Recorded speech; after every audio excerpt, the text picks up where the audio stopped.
2024 நாடாளுமன்ற தேர்தலில் தமிழ்நாட்டில் மாண்புமிகு முதல்வர் தலைமையிலான இந்தியா கூட்டணி 40க்கு 40 எனும் மகத்தான வெற்றியை பதிவு செஞ்சது.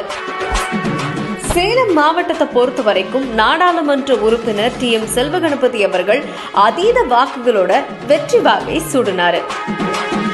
அந்த வகையில தனக்கு வாக்களிச்ச வாக்காளர் பெருமக்களுக்கு நன்றி தெரிவிக்கக்கூடிய வகையில தொடர்ச்சியா வீடு வீடாவும் வீதி வீதியாவும் போய் தன்னோட நன்றியினை தெரிவிச்சிட்டு வராரு. அதன் தொடர்ச்சியா இப்போ ஓமலூர் சட்டமன்ற தொகுதி காடையாம்பட்டி கிழக்கு மேற்கு ஒன்றிய பகுதி மக்களுக்கு நன்றி தெரிவிக்கக்கூடிய வகையில அந்த பகுதிகளில் இருக்கக்கூடிய வீதிகள் வழியா போய் மக்களை சந்திச்சு தன்னோட நன்றியினை தெரிவிச்சுக்கிட்டாரு. நன்றி தெரிவிக்க வருகை தந்த சேலம் நாடாளுமன்ற உறுப்பினர் TM செல்வகணபதி அவர்களை வரவேற்கக்கூடிய வகையில மேலதாளங்கள் முழங்க கழக இருவண்ண கொடியை நட்டு வச்சு மக்கள் புடைசூழ உற்சாக வரவேற்பு அவருக்கு அளிக்கப்பட்டுச்சு.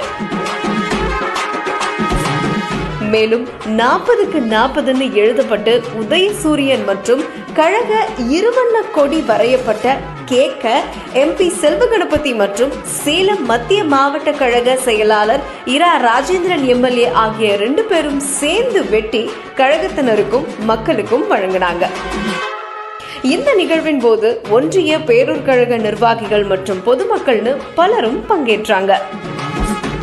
தளபதி அவர்கள் மீது நீங்கள் வைத்திருக்கிற அளப்பரிய நம்பிக்கையின் காரணமாகத்தான் மத்திய அரசு, மோடி அரசு, ஒன்றிய அரசு, பாரதிய ஜனதா கட்சி அரசு தமிழ்நாட்டை புறக்கணித்தது என்று சொன்னாலும் இன்றைக்கு நம்மை காக்கிறதுக்கு காவல் தெய்வமாக, தாய்மானவராக அண்ணன் தளபதி இருந்து கொண்டிருக்கிறார். ஆகவேதான் இந்தியாவிலே மற்ற மாநிலங்களுக்கெல்லாம் எடுத்துக்காட்டான ஆட்சியாக இன்றைக்கு இந்த ஆட்சி நடைபெற்றுக் கொண்டிருக்கிறது.